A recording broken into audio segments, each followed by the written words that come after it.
Assalomu alaykum.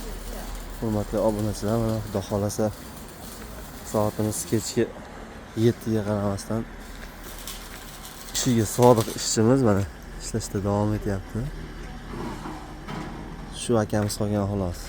Suvarka ishimizda. Qolgan hammasi uyiga ketgan. Ishimiz tizimli davom etyapti. Bitta odam bo'lsa ham kechgalarimiz inshaalloh ishlab chiqarilyapti. Klientlarimiz mana yana kelgan, o'zlarini asoslab ketyapti. Kechgalarimiz xudo xolasa tayyorladi. Hozircha shular endi inshaalloh ertaga puldorlarni chiqarsak bular ham jo'natishga tayyor bo'ladi. Bularimiz kraska bo'lib tayyor bo'lgan holatdagilari. Bu yog'imizda xudo xolasa kraska bo'layotgan pechkalarimiz.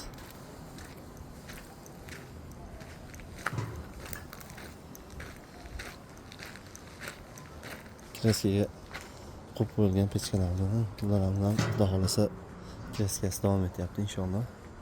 Kimga ekan pechkalarimiz, yo'llarimiz kerak bo'lsa aloqaga chiqaverasizlar. Hamisha xizmatdamiz.